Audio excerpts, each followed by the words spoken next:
And we're back dito pa rin po sa Pinoy MD at kasama pa rin po natin ang ating dermatologist na si Dr. Jean Marquez para sagutin na ang inyong mga ipinadala sa amin this Saturday morning na mga health-related questions. Particular na syempre, patungkol pa rin yan sa ating skin, di ba? Kaya good morning na po natin si Dr. Jean. Good morning! Good morning, Connie. And of course, good morning po mga kapuso. Doc, ito na ang unang tanong na baon-baon ko, ha? Ito, magkano raw ba kaya ang gagastusin para sa keloid laser? Ang tanong mula naman kay Gary Maxilom. Magkano nga ba ang keloid laser, no? Well, actually, ang keloid, tinitreat yan, yes, ng laser. Merong tinatawag na IVL laser. Meron din naman yung tinatawag na mga fractional laser, no? CO2 laser or erbium lag laser. Kumbaga, depende yan kung anong laser ang gagamitin sa'yo. Pero Gary, hindi lang laser, no, ang treatment para sa keloid. Ini-injectan din yan, yung tinatawag na corticosteroid, no? And then sometimes, ini-injectan din yan ng diluted na Botox or tawag natin ay mesobotox. And then together with the laser. Sabay-sabay yan ginagawa, no? During one visit, no? So, kumbaga, ang price will really depend on the kind of treatment na i-recommend sa'yo ng doktor and of course, yung size ng iyong keloid, no?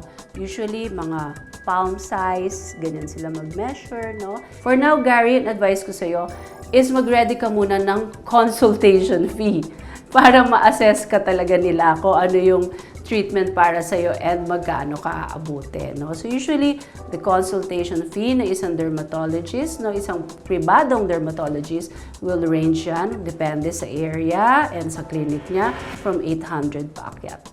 So usually ganyan, no? Or 1.5, no? Sa iba naman, no? So also, you can also actually inquire rin, meron din, no? Sa mga government hospitals. They also have mga tinatawag na dermatology outpatient department who also treat keloid dun sa mga ganong klaseng ospital. And our next question, ano raw kaya ang pupwede ninyong i-apply para mag-lighten naman daw ang stretch mark niya sa bandang kilikili at binti?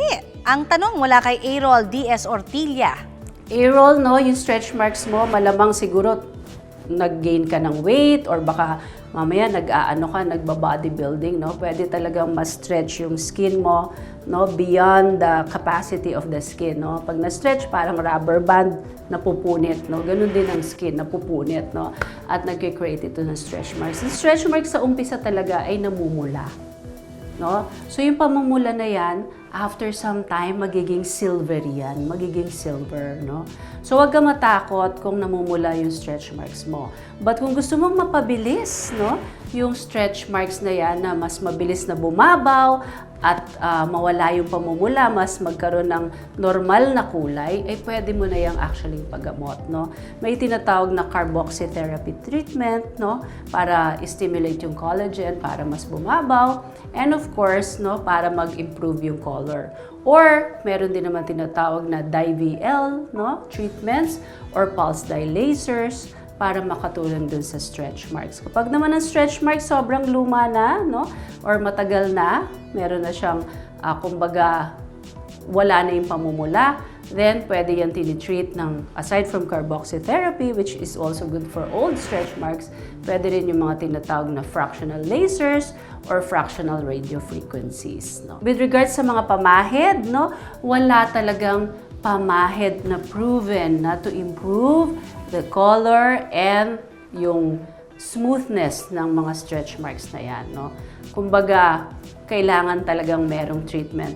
Mga pamahid na yan usually will just act as a moisturizer or it will help lang calm down the redness a bit. But hindi totally mawawala yung mga pamumula na yan with just topical medications.